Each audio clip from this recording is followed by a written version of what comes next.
The essential elements I would list as several integrations. You're integrating students across social class. As Thomas Jefferson said, the purpose of public education is to serve the public. The purpose of public education is to create a public. You're integrating head in hand, a la MIT's motto, and a place like this, and John Dewey's point that understanding derives from activity. Making and doing things is a very engaging way, and you got to engage them first. You're integrating school and community. You don't want to warehouse kids away from the world outside them, the world that they're preparing to enter as young adults. You want to have lots of people coming in like we do here, and you want the kids going out on internships, doing community service, etc. So you want the walls to be as permeable as possible, no longer to be the citadel apart from community like the very first schools were 1,000 years ago. And finally, the integration of secondary and post-secondary. Some people are well-intended and say we should have programs for non-college bound, but having taught carpentry, which is presumed to be one of those programs, the problem with that is that if you create a program for the non-college bound, at the end of the 8th grade, the decision you make about who goes into them is based on socioeconomic predictors of the education and economic level of one's parent. You might not be doing it consciously, but you're doing it. So you're deciding by creating a program for non-college bound that someone's not going to college. So my hypothesis is that those kids who ultimately won't go to college, and some will not, are better served if they're not being segregated from those who are, and not being segregated from programs that expect that they will be. That's why we've got 100 kids accepted to college, 100%, 99.5% participating in college, 70% going to four-year colleges, 50 to 55% first-generation college entrants. That's why we're getting those results, because we've got that integration across all those 4 integrations. You've got tech and you've got academics.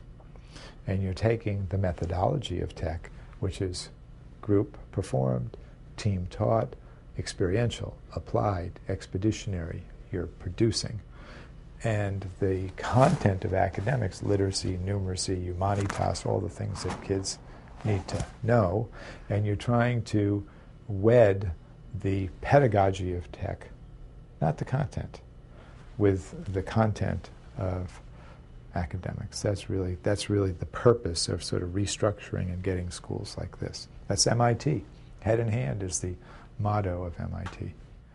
Why is it that your average kid, regardless of socioeconomic or educational background, if given an MMO or video game, computer game, would, left to their own devices, play with it for 10 hours a day for 14 months, even though it's fraught with failure, frustration, setbacks, and successes, but going through and persevering?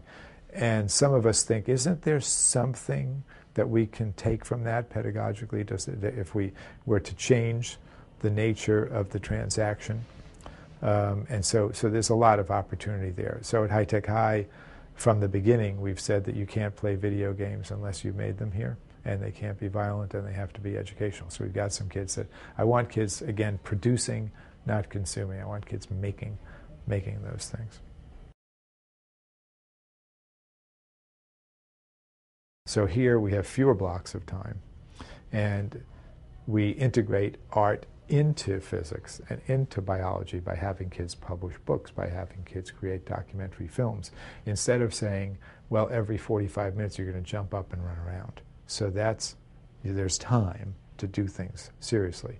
The other thing is by having small teaching teams of a teacher, one teaches math science, the other one teaches humanities combined, that the two of us together have 50 kids in a 7-period day. I teach 6 out of 7. I got 28 kids in class. I'm teaching 180, 190 kids at one time as opposed to 50. Tremendous benefit to that. If you want to integrate pedagogy of technology with the content of academics and have kids be producing things and be doing it in an interdisciplinary fashion, teachers need to meet with each other. If you go into a school that says they're doing that, and I have visited schools in 38 states, everyone says they're doing it, and then you say, well, do your teachers meet with each other? They say no. I said, oh, well, got a plane to catch. So we knew that we needed to build that in. So in my school back east, we had a group of kids that met, teachers that met first period and a group that met fourth period in a 7-period day. Teachers who met fourth period randomly assigned to first or fourth over 3 years. The ones who met fourth period talked about what Billy just did wrong. And the ones who met first period were able to talk about 3 years from now. It's just something about human nature. And so here, when we built High Tech High, we said, we're going to have people meet every morning of the year in different teams. So on Friday, everyone in the whole school meets. On Wednesday, they look at student work. On Tuesday and Thursday, the teachers who share the same kids at the same time that year, they meet, et cetera, et cetera. So we have different configurations of common planning time, which allows people to feel like and behave like they're treated professionally. You want to treat kids with respect. And kids' antennae are very well tuned to pick up contrivance and fakery and things that are not fair and not just. So you don't have kids' bathrooms and adults' bathrooms. You just have bathrooms. You don't have PA systems that go off throughout the day making foolish announcements of who should come to the office, so it feels like a quasi-bus station, police station. If kids need to go to the bathroom, they get up and go to the bathroom.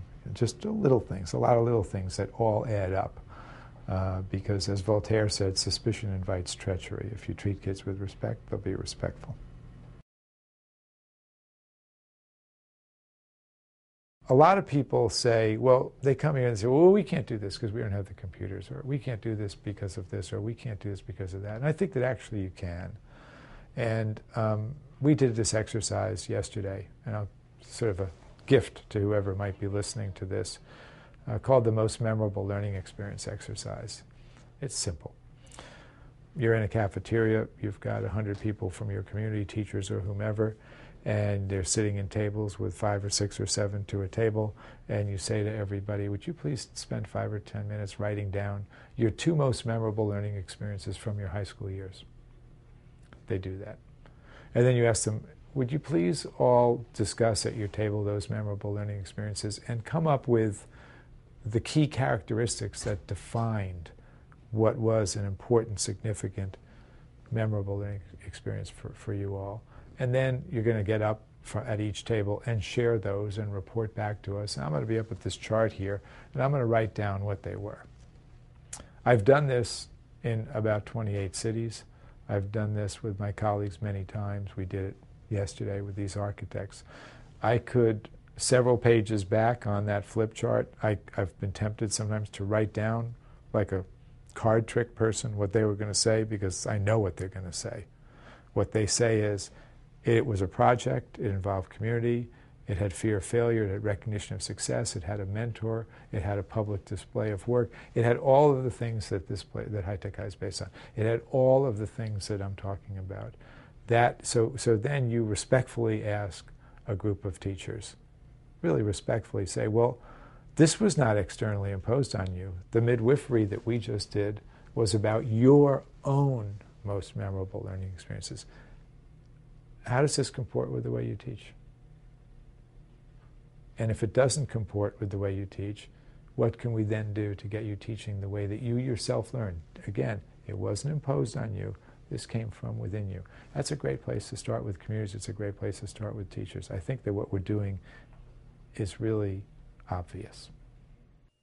For more information on what works in public education, go to edutopia.org.